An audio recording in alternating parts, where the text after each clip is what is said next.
Halo semuanya, pada kesempatan kali ini kami dari kelompok 3 mata kuliah Pendidikan Pancasila Universitas Cyber Asia. Pada kesempatan kali ini kami akan menjelaskan tentang makalah yang kami buat yang berjudul Peran Pancasila dalam Pengembangan Ilmu Pengetahuan yang Humanis dan Religius. Pada kesempatan kali ini saya bersama rekan-rekan saya. Izinkan kami memperkenalkan diri. Nama saya Sakti Christopher Lingga. Perkenalkan, nama saya Ilham Aziz. Perkenalkan, nama saya Prayuda Alvandro. Perkenalkan, saya Alisa Rahmawati Pihanto. Perkenalkan, nama saya Rizky Fernanda Putra. Perkenalkan, saya Sulastri Lawaro. Baik, terima kasih untuk teman-teman yang sudah memperkenalkan diri dan untuk mempersingkat waktu, langsung saja ke pembahasan inti makalahnya. Dan untuk poin pertama ada abstraksi. Pada poin abstraksi, di mana kami menulis bahwa Pancasila harus berperan penting dalam perkembangan ilmu pengetahuan dengan humanis dan religius. Perkembangan kemajuan teknologi digital telah mempermudah aktivitas manusia, tetapi juga menimbulkan masalah baru seperti penyalahgunaan data pribadi oleh para pengembang teknologi. Data pribadi sering disalahgunakan tanpa izin yang jelas, lalu digunakan untuk kepentingan komersial atau manipulatif. Hal ini menimbulkan ancaman terhadap hak privasi seseorang. Maka jelaskan bagaimana nilai-nilai Pancasila seperti kemanusiaan dan keadilan sosial dapat menjadi dasar etika bagi pengembangan teknologi yang lebih bertanggung jawab dan beradab.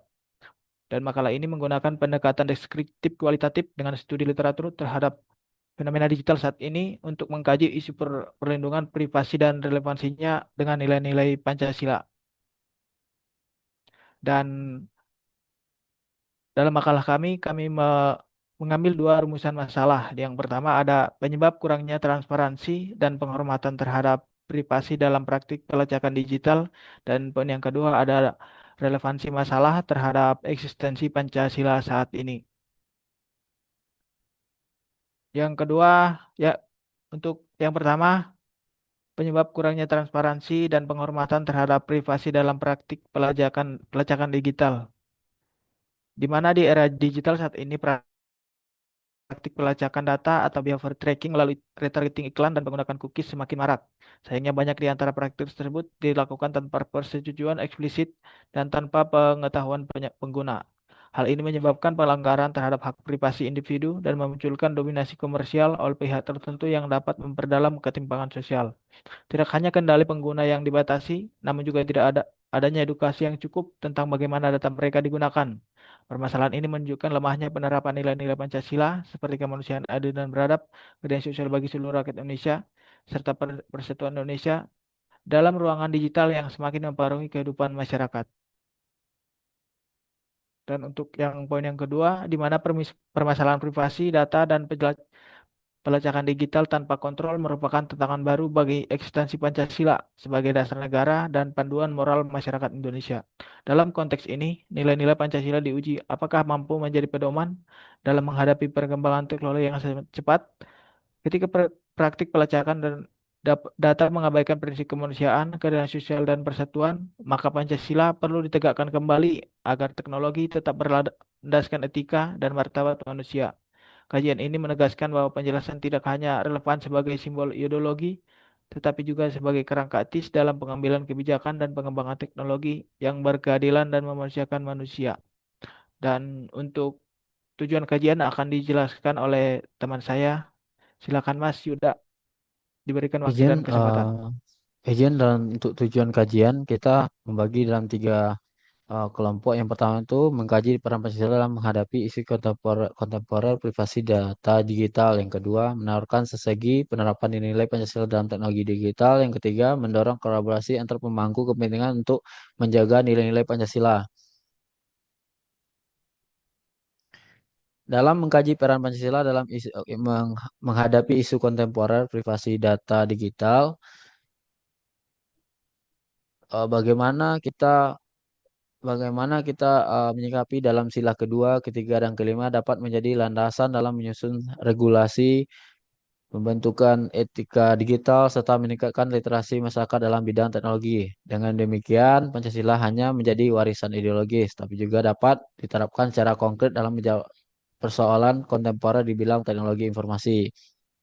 Dalam dalam kita menawarkan strategi penerapan nilai-nilai Pancasila dalam teknologi digital, kita membagi strategi menjadi 3 kelompok. Yang pertama, sistem in-out-nya. Yang kedua, pengolahan data oleh penyedia layanan. Yang ketiga, edukasi literasi digital di lembaga pendidikan. Hingga pembentukan kode etik digital nasional yang berpijak pada nilai-nilai Pancasila.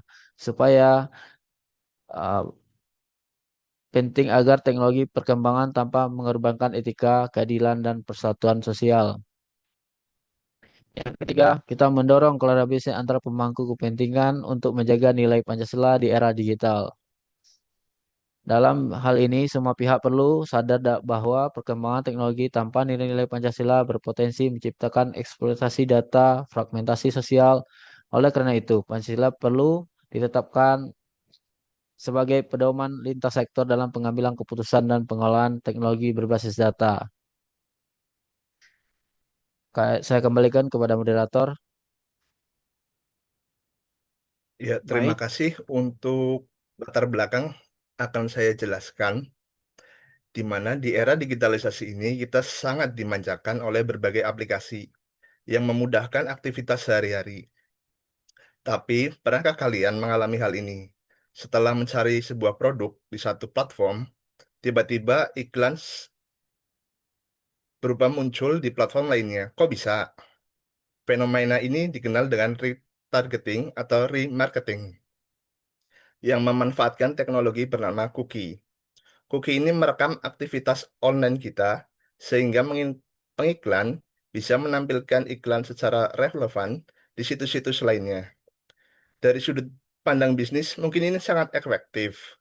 Namun, bagi sisi pengguna, bagaimana? Next, Mas. Sayangnya, praktik ini juga menimbulkan kekhawatiran etis. Banyak pengguna merasa diawasi. Bahkan ada yang menduga bahwa aplikasi bisa merekam pembicaraan lewat mikrofon. Ini tentu sangat menakutkan. Apakah data pribadi kita benar-benar aman? Untuk menjawab kekhawatiran ini, Indonesia telah menerbitkan Undang-Undang Nomor 27 Tahun 2022, Pasal 12 Ayat 1, Undang-Undang PDP tentang Perlindungan Data Pribadi atau UU PDP. Undang-undang ini menegaskan bahwa data pribadi tidak boleh dikumpulkan atau digunakan tanpa persetujuan eksplisit dari pemilik data. Sekian, silahkan dilanjutkan kepada Mbak Rey.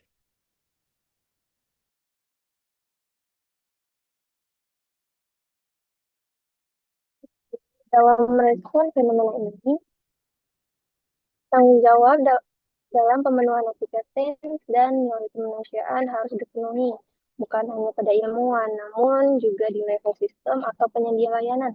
Berikut adalah beberapa hal yang perlu diperbaiki dari sisi penyedia layanan. Yang pertama, itu penyusunan user agreement harus dibuat dengan bahasa yang sederhana dan visualisasi pada poin penting sehingga pengguna dapat memberikan persetujuannya dengan pemahaman sungguhan. Yang kedua, ada transparansi data oleh penyedia layanan mengenai hal-hal yang dilacak, tujuan penggunaan data, dan kepada siapa data tersebut akan didistribusikan. Kemudian yang ketiga, pengendalian penggunaan. Yang ketiga, pengendalian pengguna atau user control. Adanya fitur dalam platform yang memberikan kekuasaan langsung kepada pengguna untuk mengatur bagaimana data mereka digunakan. Kemudian yang keempat, desain UI atau UX yang etis sehingga dapat memberikan kebebasan ruang gerak pengguna dalam memberikan persetujuannya mengenai sistem pelacakan. Kemudian yang kelima, parameter penggunaan data pengguna sehingga penyedia layanan memiliki batas wajar dalam penggunaan data. Kemudian yang terakhir, yang keenam, audit eksternal atau akuntabilitas agar pengaturan dalam perlindungan data dapat dipercaya. Oke, selanjutnya. Next.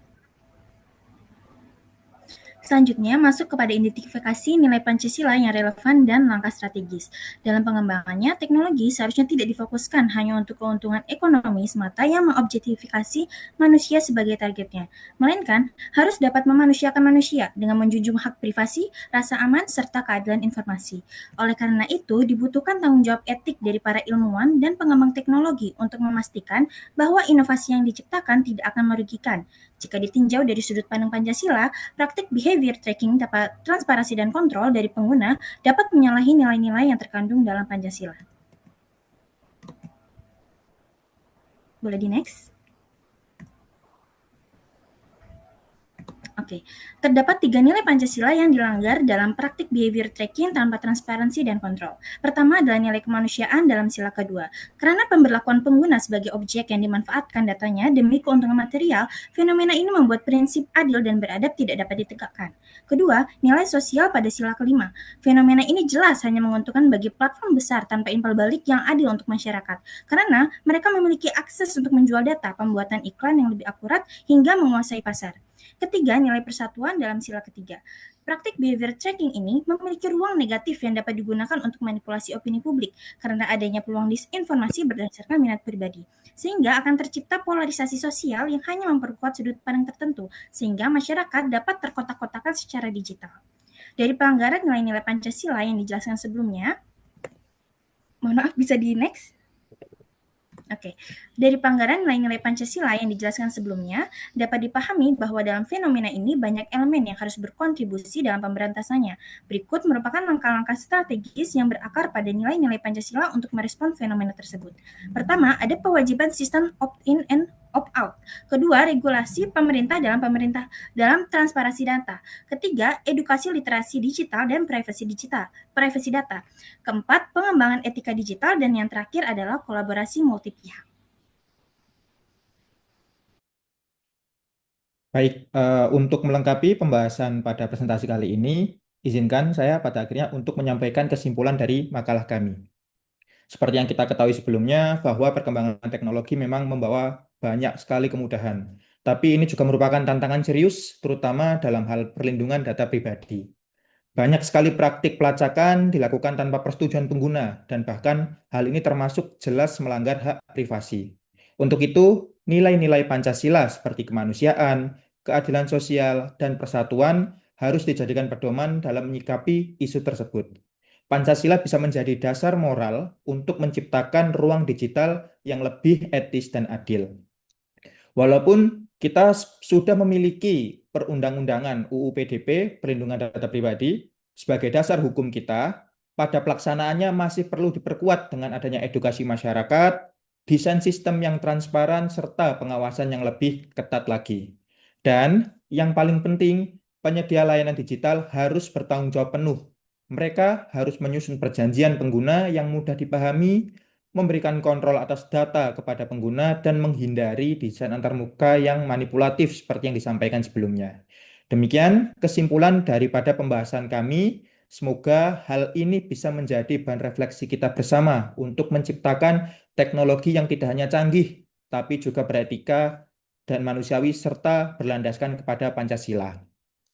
Baik, untuk menutup sesi presentasi kali ini, kami juga sudah menyiapkan 2 pertanyaan. Minta tolong untuk dilanjut slide-nya.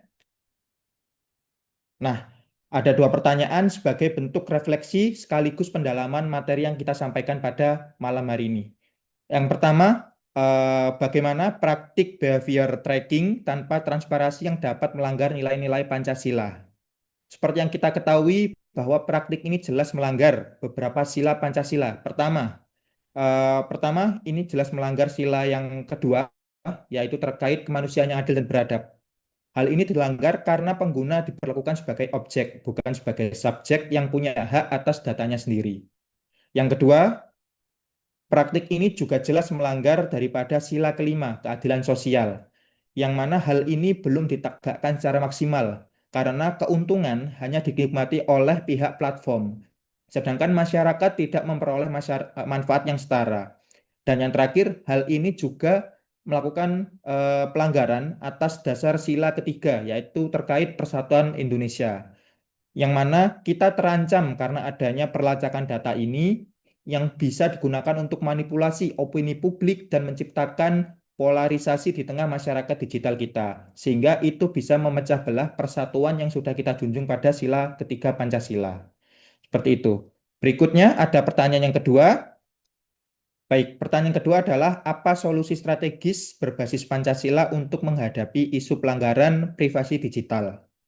Solusi strategis yang kami tawarkan mencangkup beberapa langkah. Yang pertama, kita mewajibkan adanya sistem opt-in dan opt-out agar pengguna memiliki kontrol penuh atas data mereka.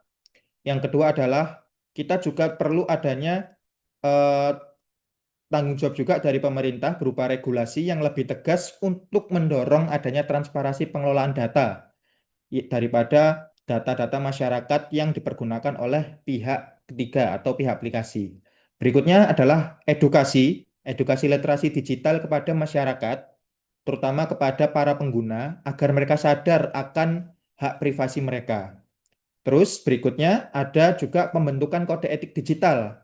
Hal ini sangat penting supaya para pencetus teknologi ini memiliki dasar dalam membangun teknologi mereka yang mana itu berbasis kepada nilai-nilai Pancasila.